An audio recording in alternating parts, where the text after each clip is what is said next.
ऋषि कदा ट्रेन जो सफ़र कयो त इहो थोरो ॿुधा। साईं ट्रेन में सफ़र कयमि दादू खां जामशोर वञण जे लाइ। सो चढ़ी वेठमि त जिमर आयो टीटी टिकेट वारो। टीटी जिमर टिकेट वठण आयो त उथी पी उनखे सलूत कयमि। सलूत जो आयमि त टीटी हलियो वियो। वरी हली अॻे त हलियो वरी त ॿी स्टेशन गुज़री वरी टी स्टेशन ते पहुतासीं त वरी आयो टीटी त वरी उथी सलूत कयो मां त वरी हलियो वियो।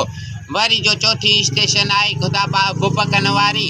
उते वरी पुलिस वारा आया मुझे बात टिकट मां जो बाबा टिकट टीटी साहब के ॾिनी त मां वठी वियो आहे टिकट। मुझे टीटी साहब टिकट वठी वियो आहे पर वो पंछणी तोखे ॾिनी हूंदी वापसि। मां न टिकट बि मुंहिंजी खयो वियो आहे। जे कहिड़ो टीटी हो मां बाबा टीटी अच्छी वर्दी पातल बाबू उहो हू विया टीटी के ॻोल्हण जे लाइ। वरी जो टीटी चौथो चक्कर आयो मूंखे उथी जो मां सलूत जो कयो मां त मूंखे हथ कड़ियूं खणी ठोके वठी विया गीलियो खयो हलिया विया।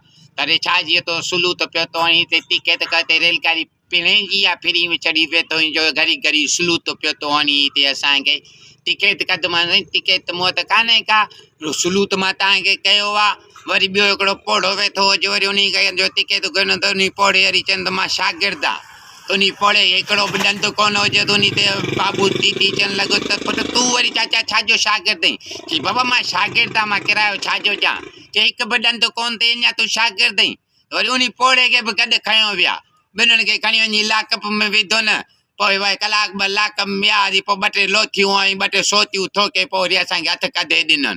पोइ भला परियां हेॾां जा पिया अचूं न होॾां जा पिया अचूं। मां जो वरी बि रेल जो ई आसरो कयां जेको ॻोठ वञी पहुचां। पर रेल गाॾी चवनि बाबा 1 बजे मंझंदि जो ईंदी। हिकु वारी रेल राति जो 1 थी वियो त बि न पहुती। थधि में बुख में पियो मरां। आख़िर राति जो 2 बजे रेलगाड़ी पहुती उन में चढ़ी वेठमि। वरी सुबुह जो 7 बजे अची दादू लथमि वरी ॿीहर मां पंहिंजे वॾनि खे बि झलियो त रेल जो सफ़र न कजो बाबा जो कजो त टिकट वठिजो। भई इहो सलूत न हणिजो जो सलूत हणंदो त बाबू ॿधाईंदो त बाबा टीटी खणी मूंखे अंदरि कयो। वरी मुंहिंजी पीउ तो कई रेलगाड़ी में चढ़ा। बाक़ी रेलगाड़ी जो सफ़र अहिड़ो अथई जो सुभान अल्लाह जो जीअं भूरे खे विहार त बि अहिड़ो कारो थी वेंदो जो तोखे ईअं सम्झ त घर वारा बि कोन सुञाणे सघंदा। वॾी महिरबानी।